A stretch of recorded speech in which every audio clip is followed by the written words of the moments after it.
vous savez, et ceux qui disent que oui, ceux qui justifient le retard du Gabon sur le plan des infrastructures et sur le plan du développement en général, par la mainmise de la France sur le Gabon, c'est un faux débat en fait. C'est pas la France qui dit au président tu ne travailles pas, tu ne vas pas développer ton pays. Non, c'est pas la France. Oui, ok, d'accord, la France, on va pas se mentir. La France a forcément, c'est la main noire derrière les présidentielles. Il y a une main noire derrière, c'est celle de la France pour choisir ou bien pour soutenir une candidature. Et c'est pas la France qui demande de ne pas travailler, de ne pas aider les gars, de ne pas mettre les Gabonais dans un confort de vie minimum. C'est pas la France qui dit ça en fait. 14 ans, qu'est-ce qu'on va retenir de ces 14 ans? Qu'est-ce qu'on va retenir de positif? Il avait la possibilité de changer l'histoire. Il avait même la possibilité de sortir par la grande porte. J'ai envie de dire par la grande petite porte. Parce qu'après 14 ans, il aurait pu se dire « Je ne vais pas me présenter pour un troisième mandat. » Parce que c'est anticonstitutionnel. Et non, je ne sais pas. Je ne sais pas qu'est-ce qui justifie le fait qu'il se soit présenté avec... qu'il se soit représenté pour un troisième mandat. À l'heure où, en ce moment-là, il n'y a pas l'homme pour le troisième mandat, à part Dramane Ouattara de la Côte d'Ivoire, qui a pu faire passer le troisième mandat. Il y a Patrice Talon qui veut le faire au Bénin aussi, troisième mandat. Macky Sall a voulu faire, il a voulu machin, quand il a senti que les Sénégalais ne sont pas dans les là, il a retiré sa candidature pour le troisième mandat. Donc en ce moment, à l'heure où plusieurs patriarches ou bien plusieurs poids lourds de la politique africaine ont échoué dans la matérialisation du troisième mandat, je ne sais pas ce que le président s'est dit. Je ne comprends pas. Je ne comprends pas. Pourquoi en fait? Est-ce qu'il n'y a pas quelqu'un de sensé dans son compte pour lui faire comprendre que non frère? Non président, là quand même, on est allé trop loin. Il faut que ça s'arrête. Jusqu'à les résultats lui donnent vainqueur à près de 65% devant Endossa, même si je disais que oui, c'est ouvert, mais non. Fais quand même un peu semblant de serrer un peu les résultats, un peu comme en 2016. Mais non, toujours plus. Si aujourd'hui, en tout cas, à l'heure où je fais la vidéo, il y a eu un coup d'État sans effusion de sang, c'est qu'il y a eu une unanimité en interne pour renverser le président actuel. C'est-à-dire que Brice Oligui Nguema, là, il n'a pas fait ça seul comme ça, là, qui s'est levé un bon matin. Non, déjà, c'est quelque chose qu'il a depuis. Je disais encore que l'on en parlait, vous avez vu dans la vidéo tout à l'heure. Il a fait ça depuis, mais il a eu le temps d'asseoir son pouvoir et il a eu l'aval de plusieurs hauts dignitaires de l'armée, en fait. On va retenir quoi du 30 août? Du coup d'État électoral sans effusion de sang, des liesses populaires, les gens étaient en joie. Et même dans le camp d'en face, les défenseurs, les fervents défenseurs du PDG, il n'y a même pas eu une résistance minimum. C'est-à-dire que ça s'est fait tellement facilement. C'est en cela que je dis qu'il y a eu une unanimité en interne pour permettre la matérialisation du coup d'État. Il n'y a rien eu, il n'y a même pas eu une communication. Il n'y a rien eu. Il n'y a pas eu de sang. C'est vraiment le premier coup d'État où je vois. Sauf si je me trompe. Si je me trompe, mettez en commentaire. C'est vraiment le premier coup d'État sans effusion de sang. Ça veut dire ce que ça veut dire. C'est révélateur d'une unanimité populaire, d'une unanimité politique, d'une unanimité militaire dans le coup d'État. Si c'est passé crème comme ça, là, ça a eu l'air d'être facile. C'est que tout était déjà prévu. Et que les gens, ils attendaient seulement qu'ils se prononcent sur les résultats pour couper le délire, en fait. Un dernier mot avant de dresser la carrière d'Oligui en quelques faits marquants, en quelques lignes. de Brice Oligui Nguema, l'homme fort actuel du président. À l'heure actuelle, là, c'est doux d'être militaire. Hein. Parce que là, comme j'ai vu sur un poste, là, c'est un militaire, 3 femmes. Plus sérieusement, je ne sais pas comment les choses vont se passer dans les jours qui suivent. Mais je suis certain, comme je disais en amont, c'était inévitable à un moment donné. Peut-être pas, moi je me dis peut-être pas de sitôt, mais c'était plus possible. C'était plus possible. Le maintien du président au pouvoir n'était plus possible. De l'ex-président au pouvoir n'était plus possible. Je ne sais pas comment les choses vont se passer dans les jours à venir. On sait qui on perd, on ne sait pas qui on gagne. Même si d'aucuns diront que oui, on préfère se jeter à l'eau. Parce que trop c'est trop. Il n'y a pas eu d'avancée. Les choses ont évolué en régressant. C'est une évolution négative. Quand tu prends les dernières échéances présidentielles, tant sur le plan démocratique que sur l'avancée du pays, l'avancée globale du pays, on n'a pas avancé en fait. Ou du moins, on a avancé de 10% sur 100 en fait. Donc vraiment, j'espère que les militaires aussi, si ils arrivent justement à redresser la barre, qu'ils se mettront au travail. Parce que les militaires aussi, on sait quand ils viennent, on ne sait pas quand ils partent. C'est vrai qu'ils viennent souvent pour dire oui, on vient organiser les élections, enfin stabiliser le pays, organiser les élections transparentes. Parce qu'aujourd'hui, l'enjeu en Afrique de façon générale, c'est la transparence des élections. Donc, j'espère qu'eux aussi, quand ils vont venir, ils vont faire ce pourquoi ils ont fait un coup d'État, c'est-à-dire stabiliser le pays et organiser des élections transparentes. Donc, Brice Oligui Nguema, le Clotaire, il s'appelle Clotaire, je pense. Qui est-il vraiment en fait? Bon, déjà, c'est un oligarque du PDG. C'est pas un homme de l'ombre parce que l'homme a un parcours politique assez blindé. Il est là depuis plus de 20 ans. C'est le fils d'un officier général gabonais. Il a fait sa formation militaire à l'Académie royale de Meknès au Maroc. Il était aide-de-camp de feu président Omar Bongo jusqu'à sa mort du coup, jusqu'à à peu près 2009. Après 2009, il a été envoyé en diplomatie. Donc, il a été envoyé comme attaché militaire à l'ambassade du Gabon au Maroc, puis au Sénégal.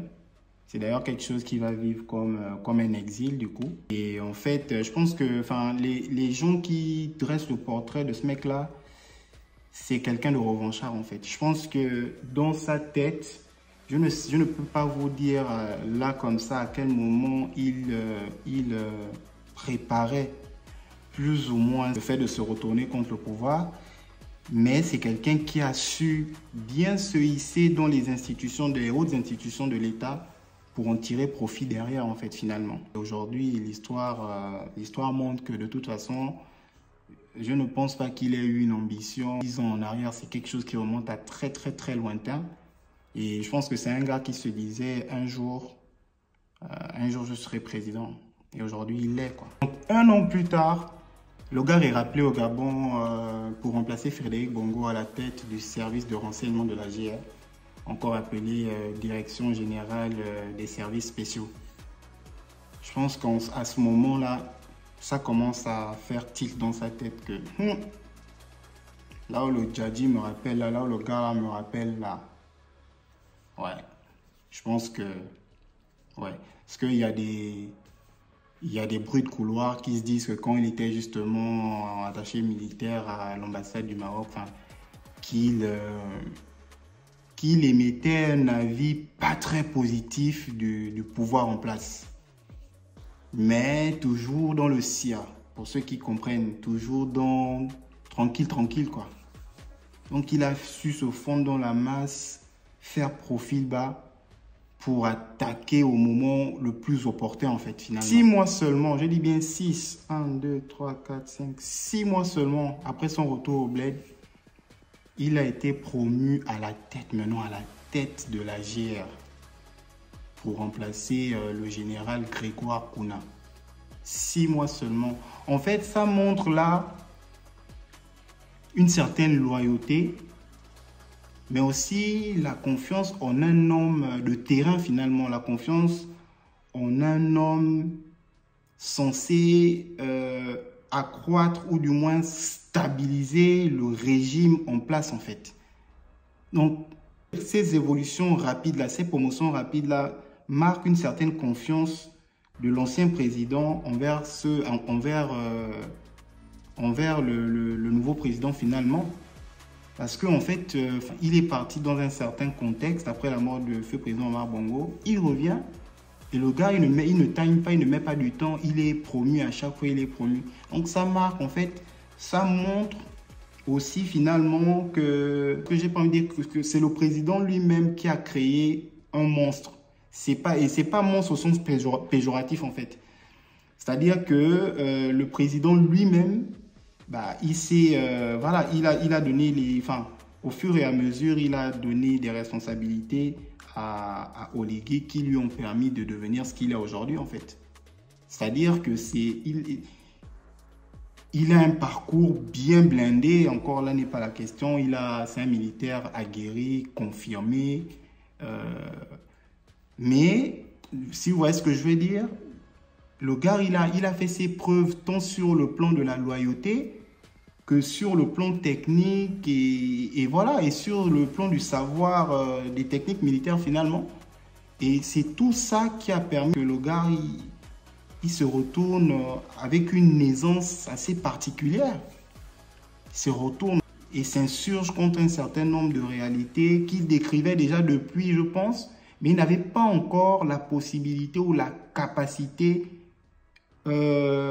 militaire ou la capacité même il n'avait pas encore ce leadership-là qui lui permette de prendre un certain nombre d'hommes, de retourner un certain nombre d'hommes contre le pouvoir en place en fait. Et ce malgré tout ce qui leur a été donné pour garder leur confiance. Je pense qu'il attendait juste, il attendait juste la saisie de l'opportunité au bon moment en fait. Puis avec la maladie du président actuel, on sait que son pouvoir a été sérieusement fragilisé. Et le gars attendait, c'est vraiment le gars qui, dont l'on, il priait seulement que Seigneur, le jour arrive quand est, le jour arrive quand est, le jour là je veux faire sa folie, ça arrive quand est. Donc une fois à la tête de la GR, une fois que son pouvoir était bien stabilisé, c'est-à-dire qu'il avait, les racines étaient bien ancrées dans le sol, là, une fois qu'il a senti que bon là, je suis en poste, je suis en place. Le gars, il a commencé à la GR, il a commencé à impulser des réformes en vue de la rendre plus efficace dans sa mission fondamentale, le maintien du régime. Pour cela, qu'est-ce qu'il fait? Il a renforcé le dispositif de protection du Djadji, le dispositif de protection d'Ali. Sa réforme, personnellement, sa réforme la plus marquante à la tête de la GR, c'était justement le développement de la SIS, la section des interventions spéciales. Donc tu vois un peu le parcours depuis quand il part du Gabon en 2009. Il arrive, le gars il est comme écarté parce que Ali n'avait pas trop confiance en lui à cette époque-là. Parce qu'Ali aussi lui a reproché d'être un des gros pilleurs de la République après la mort de Bongo et tout ça, après la mort de Bongo père et tout. Donc lui il parle, Ali l'écarte plus ou moins du Gabon, le met à l'écart.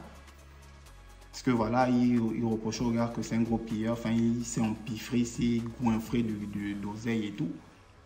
Et lui il parle 10 ans et tout, il vit ça comme, peut-être pas comme une trahison, mais oui, comme une mise à l'écart, il vit ça comme un exil finalement. Comme je disais. Mais pendant les 10 ans, là, il se passe des choses dans sa tête. Il mûrit des idées dans sa tête.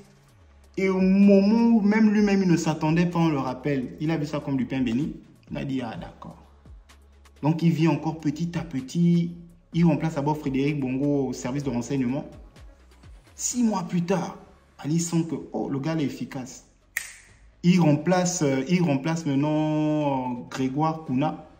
Là, maintenant, à la tête de la GR, une fois à la tête de la GR, le gars dit que ok, en fait ce que j'ai mûri là, donc en fait c'est en train de prendre forme. Regarde, il impulse des... Oui, il prend des mesures, des trucs jusqu'au développement de la SIS que vous voyez que je vous dis là. La section des interventions spéciales. Cela ne blague pas. Eux, c'est un 2, 4, 6, tac, ils te règlent un problème, tac, tac. Ni vu ni connu. Mais malgré le fait qu'il ait développé la SIS, ça restait quand même une unité spéciale placée sous l'autorité directe d'Ali, du Djadji. En très peu de temps, Brice Oligui Nguema, il avait développé la SIS et elle tournait avec un effectif stable d'à peu près 30 bonhommes. En très peu de temps, il a multiplié cet effectif par 10. Donc la SIS est passée de 30 à 300 bonhommes, avec près de 100 tireurs de précision dotés d'équipements de pointe. Et dont lui-même, il a pris la charge de la composition du chant qui dit ceci. Je défendrai mon président avec honneur et fidélité. Donc, vous voyez souvent les milis, quand ils font les entraînements le matin, il y a des chants qui chantent, qui sont très vulgaires et tout. Mais les gars de la SIS, là, ceux qui chantent tous les matins quand ils font leurs entraînements, là, c'est je défendrai mon président avec honneur et fidélité. C'est le son là qu'ils étaient en train de faire. Donc, quand tu vois tout le parcours, le gars, à un moment donné de sa carrière militaire, l'idée est née, elle a mûri, elle a la maturation et tout. Et aujourd'hui, on n'a que la matérialisation d'une idée qui est née depuis. Donc voilà un peu le parcours de Brice Oligui Nguema. Ça reste du PDG pour du PDG, ça reste un oligarque du PDG. Mais je pense que les gens étaient arrivés à un moment de tout sauf une réélection de l'ancien président. C'est la fin d'une ère, c'est la fin d'une dynastie. C'est, moi encore, comme je dis, je reste humain. J'étais vraiment très triste en regardant le Djadji. Tu sens que le gars, il est perdu, il ne sait même pas où il est. En même temps, tu te dis, c'est dommage qu'on en arrive là, en fait. C'était inévitable. Tôt ou tard, c'était inévitable. Même si ça ne se faisait pas là, c'était inévitable. Et encore une fois, comme je disais tout à l'heure, si ça s'est fait aussi facilement de griffe, c'est pas pour négliger tout le travail qui a été fait derrière, mais c'est parce qu'il y a eu une unanimité, encore une fois, une unanimité politique, une unanimité militaire, une unanimité du peuple, parce qu'on a vu les liesses, les scènes de joie du peuple et tout ça là. Et puis parce que aussi, pendant 14 ans, le président sortant n'a pas appris de ses erreurs.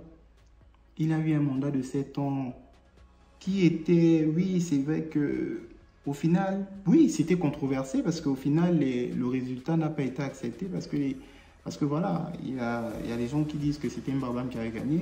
2016 arrive, la même chose avec Ping. Toujours élection douteuse, et résultats, machin, tout ça, malgré, voilà. Les gens n'ont pas cru en ça, machin, en ça, victoire. Il sort de 2016 en forme. Et à un moment donné, il a été fragilisé par son AVC. La maladie peut attaquer tout le monde. Malgré ça, il ne s'est jamais vu en dehors du pouvoir ou dans une transition, dans une alternance politique. C'est ce que je ne comprends pas. Jusqu'à troisième mandat, malgré tout ce qui s'est passé, les Macky Sall, malgré tous ceux qui ont cherché à faire le troisième mandat, qui ont échoué, lui, il n'a pas reculé. C'est ce que je ne comprends pas en fait. On espère vraiment que Brice Oligui Nguema matérialise tout ce qu'il a dit. De ce que j'ai pu comprendre, c'est qu'il va garder le pouvoir pendant 1 an ou 2 ans, histoire de stabiliser le pays et d'organiser des élections transparentes. J'espère juste que, comme Ali, qu'on ne répète pas les mêmes schémas. Bon, Ali, lui, il a répété les mêmes schémas des échéances présidentielles passées. Moi, j'espère que Brice Oligui Nguema ne répétera pas les mêmes schémas que tous les rebelles qu'on a connus en Afrique. C'est-à-dire, on prend le pouvoir, on fait un coup d'État, on prend le pouvoir. Et après, on ne pense plus à partir. On organise les élections. Il peut même après les 2 ans là se présenter pour les élections. Et je suis même certain qu'il peut gagner. Face à quiconque se dressera sur son chemin, sur sa route. Mais gagner après avoir stabilisé le pays et finalement organiser des élections transparentes, il n'y a rien de plus beau en fait. S'il gagne dans ce sens-là, il n'y a rien de plus beau. Par contre, se maintenir là, ce serait problématique. Donc voilà la famille. Nous sommes arrivés au terme de ma vidéo. On espère que les choses se stabilisent plus ou moins. On espère aussi qu'il y ait, parce qu'en ce moment, ce qui bloque et de ce que j'ai entendu de sources sûres, c'est qu'en ce moment, le président négocie sa sortie. Mais le problème, c'est que je pense que, bon, déjà, il n'est plus à même d'imposer quoi que ce soit à qui que ce soit. Mais il y a aussi un problème, c'est que je pense que il ne négocie pas sa sortie personnelle et celle de sa famille. Je pense qu'il négocie la sortie de toute son équipe de façon à avoir des garanties, voilà, par rapport à la jouissance de ses droits de président et autres, et ses avantages et tout ça. Et je pense que ce ne sera pas possible de négocier pour toute l'équipe en fait. Après, Brice Oligui Nguema, c'est un militaire. Est-ce qu'il a réellement les capacités pour diriger un pays? Il n'a pas forcément ce charisme-là, mais il fallait une transition, il fallait une alternance à un moment donné ou à un autre de l'histoire du Gabon. Grand merci à ceux qui ont pris le temps de regarder cette vidéo. Et on se dit à très vite pour la suite de cette affaire, parce que je pense que il y a encore beaucoup de choses qui vont sortir d'ici les prochains jours. Donc, merci à tous. Je retiens aussi, c'est enfin... Non, c'était même pas Brice Oligui Nguema, c'est la personne qui est venue déclarer le putsch à la télé, aux médias, qui disait « C'est enfin notre essor vers la félicité ». Une parole très forte qui est même dans notre hymne national. On espère que les choses aillent bien et que tout se déroule sous la protection divine. Merci beaucoup à tous. À bientôt. Peuple gabonais, c'est enfin notre essor vers la félicité. Que Dieu et les manes de nos ancêtres bénissent le Gabon.